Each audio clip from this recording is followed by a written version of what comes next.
तो हम डिस्कस कर रहे थे CPU organization, basically the address architecture. तो प्रीवियस लेक्चर में हमने डिस्कस किया था zero address architecture, the stack machine. तो उसमें हमने देखा था कि जीरो एड्रेस आर्किटेक्चर हम इसलिए बोलते हैं उसको, स्टैक मशीन को, जो ऑलरेडी लेक्चर नंबर 22 में डिस्कस किया था कि सीपीयू जो है ऑपरेशन परफॉर्म करता है, तो वो स्टैक की top end top to next दो वैल्यूज पे ऑपरेशन परफॉर्म करता है। जैसे हमने देखा था कि अगर समेशन परफॉर्म करना है या एडिशन, तो simply we need to write the add. तो ऐड हमने लिख दिया, दैट मीन्स कि ऐड इंस्ट्रक्शन डज व्हाट, कि it takes two values from the top of the stack, and top of the stack means कि top से एक value और उसके बाद फिर जो नेक्स्ट वैल्यू आएगी। एक्चुअली पॉप 1 by 1 होगा, तो टॉप वैल्यू पॉप हो जाएगी, तो उसकी जो नेक्स्ट वैल्यू है वो भी फिर नेक्स्ट पॉप में दूसरी वैल्यू भी आ जाएगी। तो ऐड ऑपरेशन अगर हमने परफॉर्म किया है, तो CPU will do this like कि popping the two values from the stack top. Pop का मतलब ये removing the value from stack top. तो दो वैल्यू स्टैक टॉप से लेके और उन पे ऑपरेशन परफॉर्म होगा, और फिर जो रिजल्ट होगा वो वापस फिर स्टैक टॉप पर पुश हो जाएगा। तो push and pop operation will be perform accordingly, and जो इसमें से मेमोरी से वैल्यू लोड होंगी स्टैक टॉप पर, तो उसको हम अकॉर्डिंगली उसी तरह लिखेंगे कि पुश एक्स। दैट मीन्स के from memory location x the value will be pushed onto the stack top. So this is sometimes called as the half address machine to stack machine. Half address in the sense कि बाकी सारे instructions जो calculations वाले हैं, manipulations हैं, arithmetic, logical, वो सारे zero address instructions हैं, but whenever memory need to be accessed, तो memory access के लिए one address यूज करना ही पड़ेगा मेमोरी से। तो जो मेमोरी एड्रेस यूज करेंगे वहां से वैल्यू आके और वो वैल्यू स्टैक टॉप पर पुश हो जाएगी। तो that was the stack machine, zero address machine, जो हम डिस्कस कर चुके हैं। तो today in this lecture we will discuss the accumulator organisation और accumulator architecture, the one address architecture. तो एक्यूमुलेटर रजिस्टर के बारे में तो हम पहले भी डिस्कस कर चुके हैं। तो एक्यूमुलेटर रजिस्टर क्या करता है हमारा, कि ये जो है जो भी ऑपरेशन परफॉर्म होगा वो एक्यूमुलेटर की वैल्यू प्लस रजिस्टर की value, one of the general purpose register, या फिर एक्यूमुलेटर की वैल्यू एंड मेमोरी की वैल्यू। तो इस तरह एक्यूमुलेटर आर्किटेक्चर में एक एड्रेस की रिक्वायरमेंट होती है टू परफॉर्म द ऑपरेशन। तो इसको ऐसे समझ सकते हैं कि एक्यूमुलेटर में जो करंट वैल्यू है वो plus another value from memory और सम जनरल पर्पज रजिस्टर, दोनों वैल्यू पर ऑपरेशन परफॉर्म होगा, और जो रिजल्ट है वो वापस फिर एक्यूमुलेटर में स्टोर हो जाएगा। तो this is basically the accumulator और वन एड्रेस इंस्ट्रक्शन आर्किटेक्चर। तो इस तरह के इंस्ट्रक्शन का जो इंस्ट्रक्शन फॉर्मेट होता है उसमें केवल एक ही फील्ड आएगा, एड्रेस फील्ड, मतलब जो ऑपरेंड पार्ट है ऑपकोड रहेगा प्लस ऑपरेंड पार्ट में only one address field, either that will be the register और सब मेमोरी लोकेशन जहां से ऑपरेंड हमारा आएगा ऑपरेशन के लिए।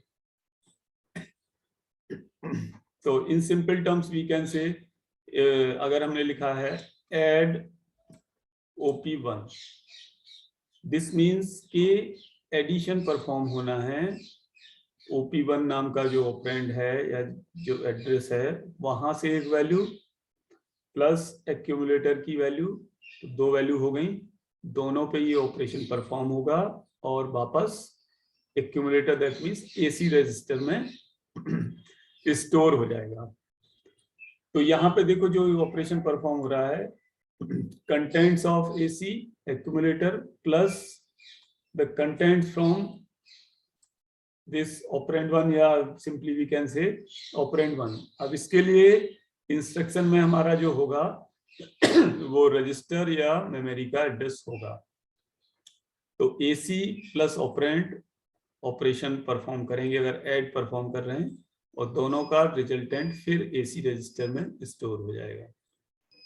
तो ऑपरेंड 1 मींस के basically we are referring in the instruction the OP1 address. तो यहाँ पे हम मान के चलते हैं कि जो हमारा इंस्ट्रक्शन है उसकी लेंथ है इंस्ट्रक्शन कोड की वो है 4 बाइट 32 बिट। तो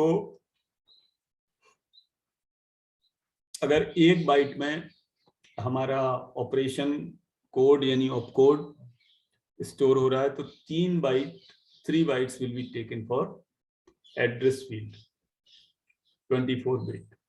सो memory address will be denoted by 24 bit. तो ऑपकोड जो कि ऑपरेशन बताता है और OP1 एड्रेस जो कि बताता है कि कहाँ से हमें ऑपरेंड लाना है, मतलब CPU को कहाँ से ऑपरेंड फाइंड करना है। तो इसका सिंपल डायग्रामेटिकल रिप्रेजेंटेशन इस तरह हम कह सकते हैं कि अगर ये मेमोरी है तो OP1 address refers to the address for the operand 1। Operand 1 जिस एड्रेस पर पड़ा हुआ है उस एड्रेस को यहाँ रेफर कर रहे हैं, और यहाँ से जो वैल्यू जाएगी वो सम हो रही है। अगर समेशन ऑपरेशन है तो सम हो रही है एक्यूमुलेटर की वैल्यू के साथ। एक्यूमुलेटर से एक वैल्यू यहाँ पे आएगी, एक्यूमुलेटर से एक वैल्यू यहाँ आएगी और एक मेमोरी से आएगी, दोनों ऐड होके फिर रिजल्ट वापस एक्यूमुलेटर में पहुंच जाएगा AC में। और नीचे जो ये पूरा डॉटेड डायग्राम CPU के लिए है, तो CPU में PC रजिस्टर होगा, program counter, that is denoting the address of the next memory location, next instruction का एड्रेस जो कि मेमोरी से फैच होना है CPU के अंदर। तो जो मेमोरी एड्रेस है यहाँ पे अगर हम हमारी 24 बिट का एड्रेस है तो we can denote it by 24। This is the simple architecture की मेमोरी से, यहाँ पे हम एज्यूम कर रहे हैं कि मेमोरी से वैल्यू आ रही है। इट मे बी पॉसिबल कि वैल्यू जो ऑपरेंड की है वो रजिस्टर से भी मिल सकती है। तो read out this.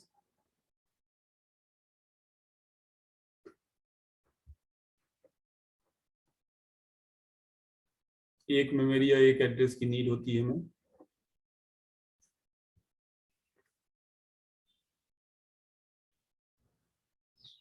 So this architecture was used in the early machines, some 30 to 35 years back. Such kind of architecture were in use. तो इसका हम एक एग्जाम्पल देखते हैं। जैसे मैंने ऐड का तो बता दिया है, ऐड x मीन्स कि x refers the memory location जहां से एक ऑपरेंड आएगा और वो एक्यूमुलेटर के कंटेंट के साथ ऐड होके फिर एक्यूमुलेटर में स्टोर हो जाएगा। तो इस जैसे कोई एक्सप्रेशन ये है सपोज प्रोग्राम में, तो करेस्पॉन्डिंग टू दिस एक्सप्रेशन कि इंस्ट्रक्शंस क्या जनरेट होंगे, machine instructions generated by the compiler will be what. तो इस एक्सप्रेशन में देखो कि we have 5 variables A B C D and X। So all these 5 variables will be referring to their corresponding memory locations. तो in memory locations से values को लाना पड़ेगा. CPU will bring these. तो जो उसके लिए इंस्ट्रक्शंस जनरेट होंगे bye the compiler, that will be like this: LDA A.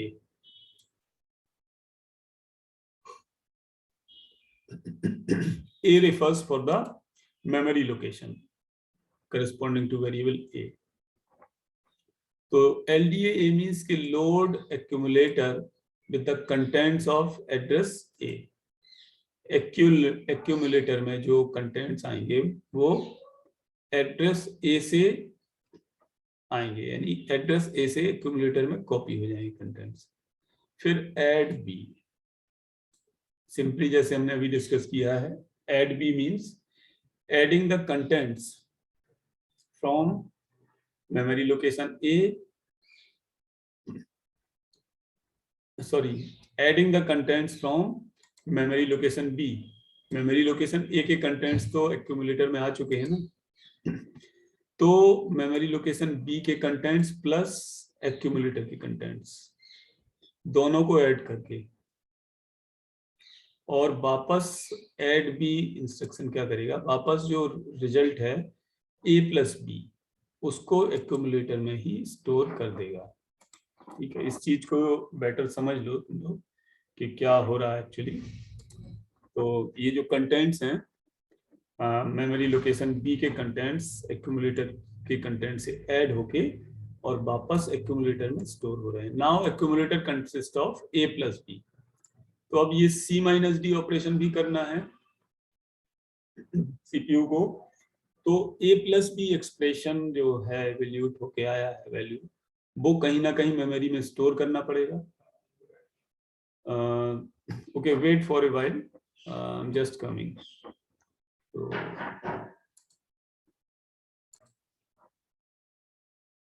तो देखो A प्लस बी जो एक्सप्रेशन वैल्यूट होके आया उसके कंटेंट्स हमारे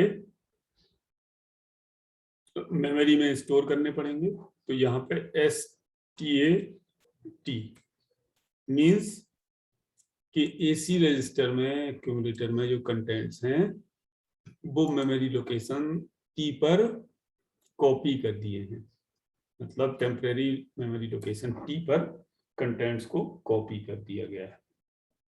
ठीक, now it's the time to evaluate C minus D by the CPU.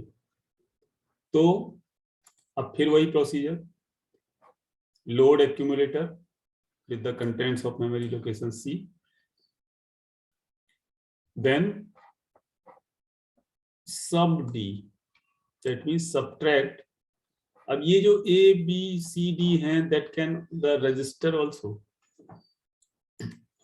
तो यहाँ पे subtract the contents from memory location D,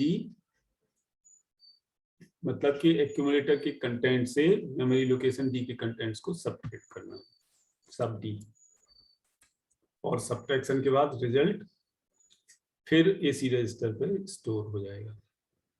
तो now accumulator has C minus D. तो एक्यूमुलेटर के कंटेंट C माइनस D को multiply करना है इन content से जो कि मेमोरी लोकेशन T पर पड़ेगी. तो मल्ट T, एक्यूमुलेटर के कंटेंट्स को मेमोरी लोकेशन T के कंटेंट से मल्टीप्लाई कर देना. तो मेमोरी लोकेशन T पर क्या है, A प्लस बी. तो A प्लस बी मल्टीप्लाई हो जाएगा, एक्यूमुलेटर में है C minus D. C minus D multiplied by A plus B. तो ये पूरा एक्सप्रेशन आ गया A plus B into C minus D. तो ये जो इवेल्यूट होके आया तो इसको फाइनल स्टोर कर दिया मेमोरी लोकेशन X पर, storing the contents of accumulator to memory location X. तो X पर फाइनल वैल्यू पहुंच गई इवेल्युएशन की. So that was an example dictating how the instructions corresponding to one address architecture will be generated. ठीक है, इसी तरह का दूसरा एग्जाम्पल ये है You can see it, and you can this is self explanatory, the evolution और solution जो नीचे दिया हुआ है, so you can do it yourself. आगे चलते हैं. इसका एडवांटेज और डिसएडवांटेज ये है कि जो एड्रेस है that needs the fewer bits as compared to the other architectures जो कि हम आगे रजिस्टर बेस आर्किटेक्चर डिस्कस करेंगे, 2 एड्रेस और 3 एड्रेस. तो इसमें केवल 1 एड्रेस की रिक्वायरमेंट होती है कि लोड है, स्टोर है.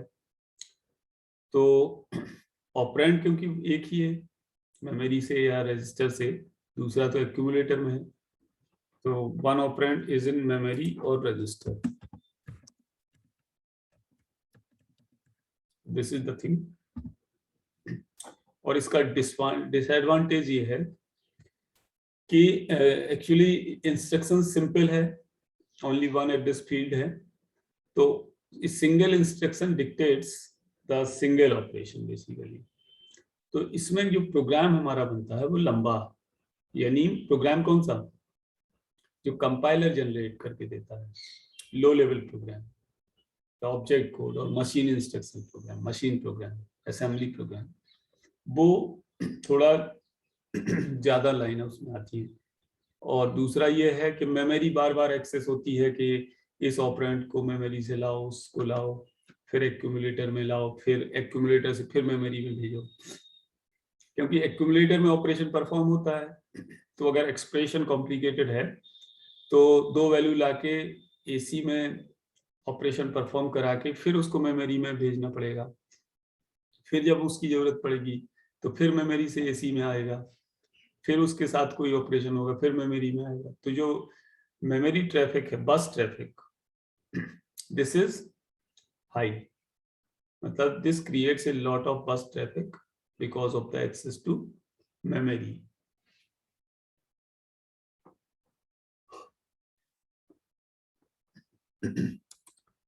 तो ये एक तरह से यहाँ पे हम देख सकते हैं कि अभी जो हमने पढ़ा था पहले स्टैक ऑर्गेनाइजेशन 0 एड्रेस मशीन का था, अब एक्यूमुलेटर आर्किटेक्चर वो 1 एड्रेस मशीन का है. इसके बाद जो हम पढ़ेंगे 2 एड्रेस और 3 एड्रेस आर्किटेक्चर, तो उनका फॉर्मेट ये है. जो 0 एड्रेस वाला था स्टैक मशीन वाला, उसमें तो केवल हम ऑप कोड लिखते थे, जैसे फॉर एडिशन ऐड. तो ऐड ऑप कोड लिखने के साथ ही स्टैक की टॉप 2 वैल्यूज अपने आप उसके साथ, स्टैक की टॉप 2 वैल्यूज ऐड होके और फिर स्टैक टॉप पर पुश हो जाएंगी by this mechanism. Accumulator architecture इस तरह का है, जैसे स्टैक वाला ये है, इसमें क्या है, t equals to t-1 OP-T, means कि अगर टॉप t को डिनोट कर रहे हैं तो टॉप -1 की वैल्यू और टॉप की वैल्यू दोनों को ऑपरेट करके फिर वो स्टैक टॉप पर आ जाएंगे, वैल्यूज पुश हो जाएगी. मतलब यहाँ एक्यूमुलेटर आर्किटेक्चर में एक्यूमुलेटर कंटेंट्स ऑपरेशन किसी मेमोरी लोकेशन या रजिस्टर के कंटेंट्स, उनके साथ ऑपरेशन परफॉर्म होके फिर एसी रजिस्टर में आ जाएगा, ये कॉपी होकर. ये 2 एड्रेस आर्किटेक्चर है, ये 3 एड्रेस. तो इसको हम अभी बाद में डिस्कस करेंगे, जो हमें 2 एड्रेस और 3 एड्रेस को डिस्कस करना है. यहाँ जो नोटेशंस यूज हुए हैं वो इस तरह हैं: AC for accumulator, T top of stack, T-1 second element of stack, and ABC are the memory or register locations. तो जो रियल मशीन है एक्चुअली हमारी, वो इतनी सिंपल नहीं है. एक्चुअली जो रियल मशीन्स हैं, रियल कंप्यूटर CPU हैं, they are sometimes a mixture of 0 address, 1 address, 2 address, 3 address architecture, and here we are referring the half address instructions. तो हाफ एड्रेस उन्हीं को हम बोलते हैं, जहां जैसे 0 एड्रेस वाला है स्टैक मशीन वाला, तो उसमें वैसे तो 0 एड्रेस है फॉर ऑपरेशन के लिए, लेकिन जब मेमोरी एक्सेस की बात आती है तो we access them by writing push some memory location. That means उस मेमोरी लोकेशन से कंटेंट्स स्टैक टॉप पर पुश हो रहे हैं. तो इस तरह ये हाफ एड्रेस मशीन भी बोल सकते हैं. तो इसमें जो डिस्टिंक्शन है वो ये है कि हमारे इंस्ट्रक्शंस जो डेटा यूज कर रहे हैं वो मेमोरी से या रजिस्टर से कहाँ से यूज कर रहे हैं। अगर केवल हमारे जो रजिस्टर्स यूज हो रहे हैं, जैसे एसी है, तो मशीन जो हमारी होगी वो केवल लोड स्टोर टाइप की होगी। मशीन एक्सेस जब करना पड़ेगा वो केवल लोड या स्टोर रजिस्टर के लिए परफॉर्म करना पड़ेगा।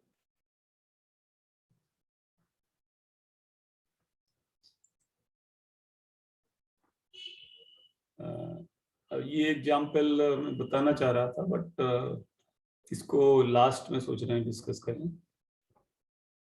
कि जैसे कोई मशीन है जिसमें 16 रजिस्टर हैं और 4 किलो मेमोरी हो, तो 4K मेमोरी का मतलब तो बेसिकली क्या है कि अगर हमारा 1K मेमोरी है तो इट बिकम्स 2⁻10, और 4K होगी तो इट विल बी 2⁻12 बेसिकली। लेकिन अगर ये 2 बाइट का है, यहाँ पे हम एज्यूम कर रहे हैं कि वर्ड हमारा 1 बाइट का है,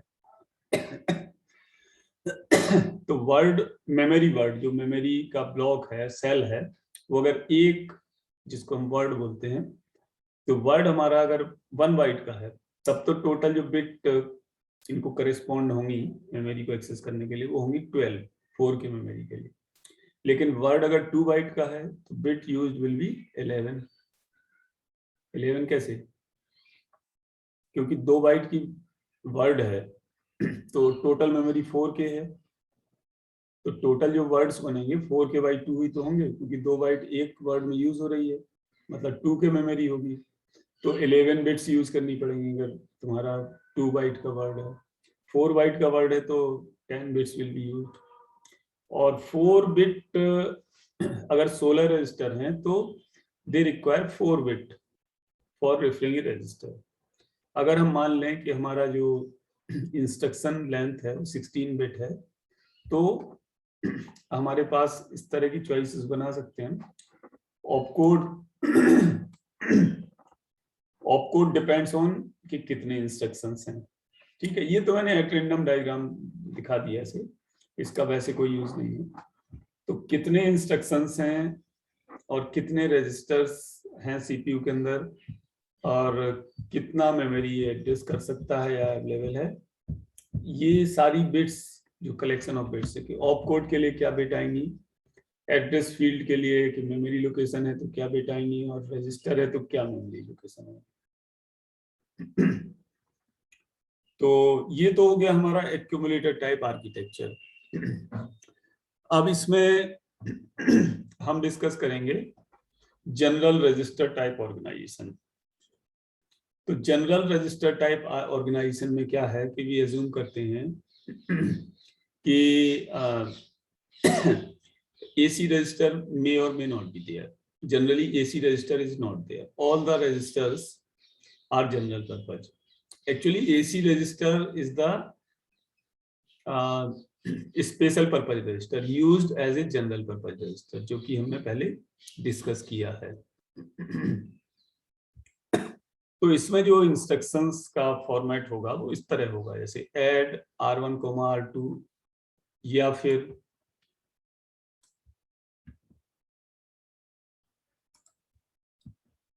add 2 एड्रेस आर्किटेक्चर है तो instruction will be like this, 3 address architecture है then instruction will be like this. तो अगर ये इंस्ट्रक्शन लिखा है तो इसका मीनिंग इस तरह हो सकता है उस सीपीयू के लिए, दूसरे सीपीयू के लिए अलग हो सकता है। उस सीपीयू के लिए मीनिंग ये है कि add the contents of register R2 and R3 and store them into the register R1। किसी मशीन के लिए ये भी हो सकता है।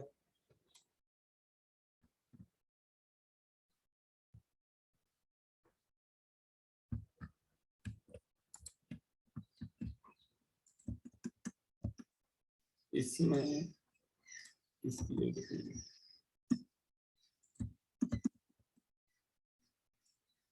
इसी मशीन के लिए ऐसा भी हो सकता है कि add the contents of R1 and R2 and store them into, तो meaning totally depends on CPU कि उस सीपीयू में इस इंस्ट्रक्शन की मीनिंग क्या है।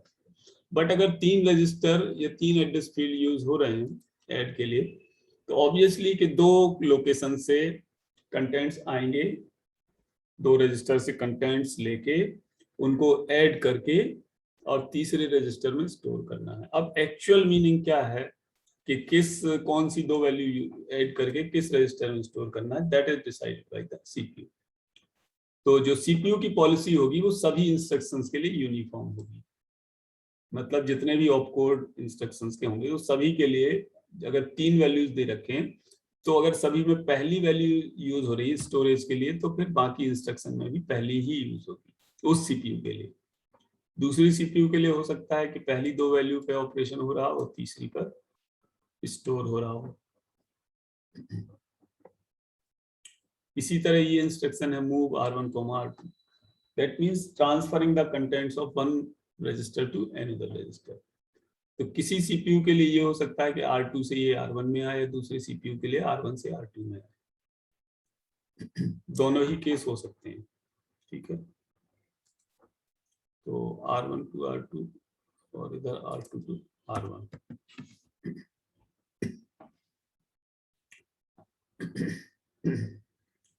तो जो ट्रांसफर टाइप इंस्ट्रक्शंस हैं, मूव है, MVI है, इसमें क्या होगा कि इनमें हमें 2 एड्रेस फील्ड की जरूरत पड़ेगी, सोर्स और डेस्टिनेशन। कि सोर्स क्या है, डेस्टिनेशन क्या है। अब इसके एडवांटेजेस क्या हैं रजिस्टर टाइप इंस्ट्रक्शंस के, तो वो ये हैं कि पहला तो है कि faster than the accumulator architecture. Faster in the sense कि जो ये है इसमें बार बार लोड स्टोर का झंझट कम हो जाता है। वैल्यूज पहले ही रजिस्टर में कॉपी हो चुकी होती हैं, है ना। और ऑपरेशंस परफॉर्म करने का के लिए जो एसी रजिस्टर में आर्किटेक्चर में हम क्या करते थे कि कोई एवोल्यूशन परफॉर्म हुआ तो रिजल्ट एसी में ही रह जाता था। अब उस एसी के रिजल्ट को फिर वापस मेमोरी में स्टोर करते थे और फिर दूसरे लोकेशंस के कंटेंट्स लेके एसी में उनको परफॉर्म करते थे सीपीयू। इसमें क्या है कि जो वैल्यूज हैं रजिस्टर्स में, डिफरेंट रजिस्टर्स में, तो 2 रजिस्टर से वैल्यू लेके तीसरी में स्टोर बनी रहेगी। ठीक है, मेमोरी में जरूरी नहीं कॉपी करना, तो तीसरे में स्टोर बनी रहेगी। अब क्या होगा, जब नेक्स्ट ऑपरेशन परफॉर्म होगा तो बाकी जो और रजिस्टर्स होंगे जनरल पर्पस रजिस्टर वो खाली होंगे, तो उनमें ये ऑपरेशन परफॉर्म हो जाएगा। तो जो डिफरेंट डिफरेंट ऑपरेशंस के रिजल्ट हैं डिफरेंट वो रजिस्टर्स के अंदर ही रह जाएंगे जब तक कि सारे जनरल पर्पस रजिस्टर भर न जाए, अवेलेबल जनरल पर्पस रजिस्टर। तो तब की बात है कि अगर बहुत सारे एक्सप्रेशन एवेल्यूट हो गए और उनकी रिक्वायरमेंट होती है, तब जाके वो रजिस्टर से मेमोरी में कॉपी करेगा सीपीयू। अदरवाइज रजिस्टर के कंटेंट्स रजिस्टर में बने रहेंगे, जिससे कि मेमोरी एक्सेस कम होगा, so that this architecture will be fast. That means instruction execution will be somewhat fast. तो ये minimize the internal state of the machine.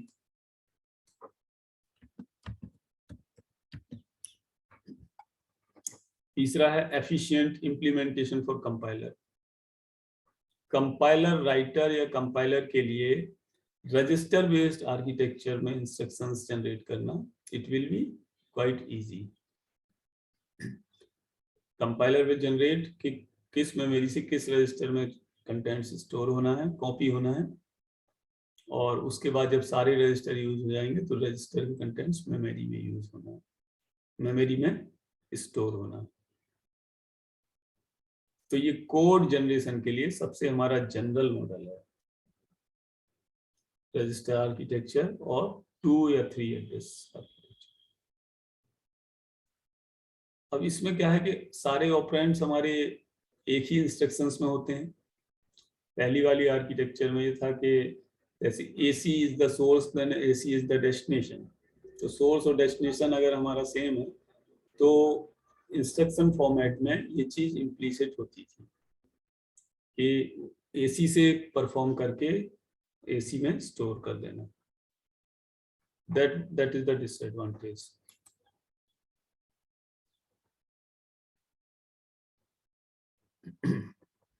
इसको रीड आउट कर लो, मैंने ये डिस्कस कर दिया है तुम लोगों को।